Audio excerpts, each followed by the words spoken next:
What's up guys, welcome to Found Flicks. 2016 is winding to a close, and that means it's time to look to next year and see what horror movies are on the horizon in 2017. It's shaping up to be huge for the genre with a ton of new films, plus the return of several classic franchises. This list isn't 100% complete, and I'm sure there will be more that will come out that we don't have any info about right now. But this rundown will give you a good idea of what to expect in 2017 in horror. Also, make sure to let me know down in the comments which ones you're looking forward to. So let's get things started by looking at the biggest reboots coming this year. It's been a while since we've seen Jason kill people, and that's a shame. The TV series never made it to air, and the next movie entry has been in various stages of production for years. And while this is supposed to be another reboot rather than continuation, I'm still glad to see Jason finally back on the big screen in any form. The Halloween series has been pretty weak for a while, and the remakes, especially Part 2, were not well received. So what else is there to do besides start all over again with another reboot? But I'm more optimistic about this one due to John Carpenter's role as an executive producer. I feel like they're trying to take the series back to its roots, and Carpenter is definitely the man to get them there. These two to me are the biggest horror events of the year. Jason and Michael Myers are back, folks, but which one will reign supreme? But besides those guys' welcome return, there are several other remakes and sequels also coming this year. So deal with it. They're coming whether you like it or not. First up, we have the battle of ladies shooting CG creatures in tight leather outfits with Mia Jovovich in Resident Evil: The Final Chapter, you tease, and Kate Beckinsale in Underworld Blood Wars. After so many entries in these series, you know exactly what you're getting, so don't expect any real surprises at this point. But honestly, even if these aren't award winners, they are fun in their own way. Leatherface is an odd one, as it seemed to more or less disappear mysteriously from release,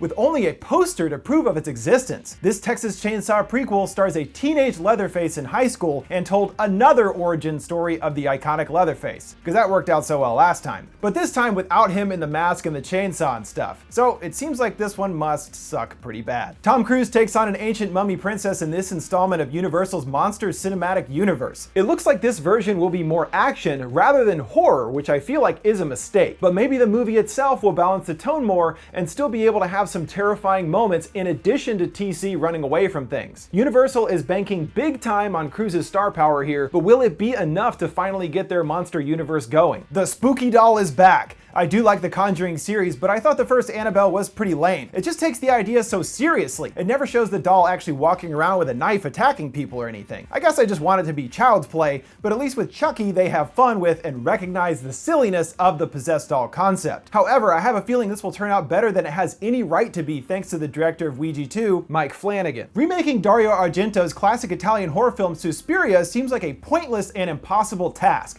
but that hasn't stopped anyone before. This version stars 50 Shades of Grey's Dakota Johnson, and that's about all we know, so I will try to reserve judgment until we actually see some footage. I wouldn't say there's too much special in my opinion about the original Maniac cop, other than it featuring Bruce Campbell. It's really just a crazed cop on the loose in the streets of LA killing people. Pretty typical slasher stuff. But this remake with original director William Lustig involved and Nicholas Refn as a creative producer has a chance to outdo the original that inspired it, or at least look really damn cool. This remake of Stephen King's novel has had a troubled production, losing original director Cary Fukunaga, but it is finally on track for release this year. The look of Pennywise is certainly different than the original, with a more retro style. Let's hope it can match the creepiness of Tim Curry's incarnation. And it does include Stranger Things' Finn Wolfhard as one of the kids in another 80s set story, so that's fun. If you can believe it, there are even more series with sequels or remake coming out this year, including the 10th Hellraiser, Hellraiser Judgment, Saw Legacy featuring Jigsaw's son or something, the often delayed Rings, Insidious 4, Deathgasm 2, Deathmageddon, Amityville Awakening, Jeepers Creepers 3, Flatliners featuring Kiefer Sutherland as his original character, the new Children of the Corn appropriately titled Runaway,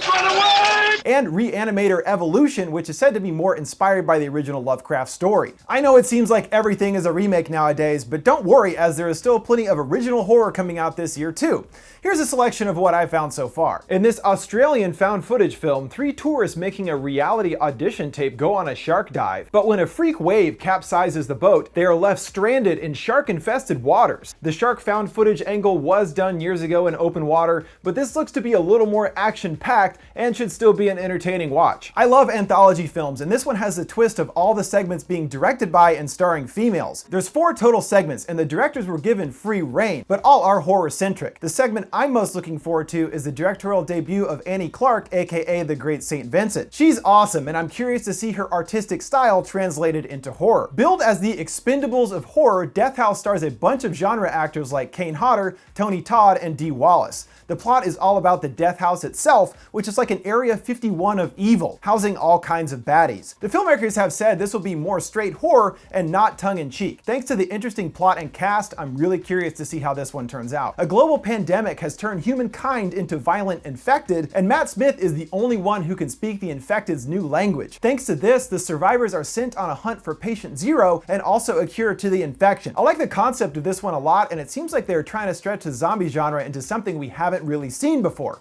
Kudos to that. Working an office job sure does suck, but it sucks much worse when the building is placed on lockdown and a mysterious voice commands everyone to kill some of the others, or even more will be killed. The tone looks pretty intense, with man having to turn against each other for survival, but there's still some humor in there thanks to a script by James Gunn. I think there will be a lot of exciting twists and turns with this one, and I'm really looking forward to seeing what Gunn and Wolf Creek director Greg McLean have cooked up. Get Out is kind of like a Guess Who's Coming to Dinner with a horror twist. An African-American man goes to visit his white girlfriend's family, and it becomes apparent quickly that there's a more sinister motive for his visit. This is written and directed by Jordan Peele of Key and Peele fame, and I'm impressed by the skills on display in the trailer. It looks really great and also has the excellent Bradley Whitford and Catherine Keener as the parents, who are perfect for that nice with a sinister side kind of feel. The hype for Raw probably can't live up to the movie itself, which notoriously had people passing out and throwing up due to its horrific content. Raw follows a young vegetarian girl who undergoes a carnivorous hazing ritual and as a result gains a taste for human meat. I can see why the cannibal aspect would be too much for a majority of audiences, but that only makes me want to see it even more. Hopefully it can live up to its own hype. Ring director Gore Verbinski returns to horror with A Cure for Wellness. Dane DeHaan stars as an employee sent to a wellness center in the Swiss Alps where everyone is there to be treated for a mysterious disease. Dane begins to uncover the center's terrifying secrets, and after being infected himself, finds his sanity tested. The movie looks really well made, and it's great to see Verbinski back with his always excellent visual style. 3 college students unwittingly unleash the evil entity called the Bye-Bye Man, who hunts them down after they discover his name. They have to band together to survive and prevent others from learning his name. It sounds like pretty typical horror fare without anything too interesting or clever to really offer, but maybe it'll have at least a few jump scares. Home invasion meets entertainment in Keep Watching. The Walking Dead's Chandler Riggs and Bella Thorne star as part of a family that is imprisoned by intruders and forced to play a game of kill or be killed. As the nightmare unfolds, they learn about the rules of the game and discover their experience is being broadcasted to an audience around the globe who don't know if what they're seeing is real or staged. This one came out of nowhere, and I think I found the trailer randomly on YouTube, but it looks so bizarre I have to mention it. After the Lethargy takes place in a national park where it's discovered that an alien has been living, apparently locked up by some guy. Now it's loose and ready to kill. This looks kind of like an alien slasher film, which is so ridiculous, and I honestly don't think it's been done before. And now let's move out of straight horror into the more sci-fi fantasy realm. These are a few that I'm really looking forward to. Now confirmed to be the third part of the loosely connected Cloverfield universe, God Particle was briefly teased in the marketing for 10 Cloverfield Lane via an audio clip from the International Space Station. God Particle takes us to a space station where a team of astronauts find themselves alone after an experiment, probably involving the God Particle itself, causes the Earth to disappear. This already sounds pretty cool, and even if it doesn't connect to the series much, should still be a worthwhile film on its own. Those pesky xenomorphs have returned, and now they're busting out of people's backs too. According to the trailer, this follow-up to Prometheus is already delivering way more alien horror action, which I think we can all agree is a good thing. I think they made it clear by calling it Alien Covenant, not Prometheus 2 or something. This is a straight up alien film, and that should be awesome. I also can't wait to see more of Danny McBride's character. He's got to be the comic relief, right? This Stephen King adaptation is another one that's been in production for years. I've always really wanted to see the story on the big screen, and I like that it's a continuation of the series after the books. The sci-fi western style of the story really begs to be on the big screen, and of course with Idris Elba in a lead role, there's a good chance this one will be worth the wait. I'm honestly kind of still in shock that a Blade Runner sequel is happening. The first one is one of my all-time favorite films, so they have their work cut out for them to make the sequel worthwhile. I do like the director who also did Arrival. The trailer does look nice and moody, and at least Harrison Ford's Deckard will be involved in some capacity. Phew! So that's a pretty exhaustive list of horror movies coming out in 2017. Still surprised there's so much coming out. It's going to be a big year for horror. I'm probably most looking forward to Alien Covenant,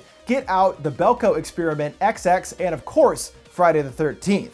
But which movies are you most excited about? Let me know down in the comments. Thanks for watching Found Flicks. See you next time.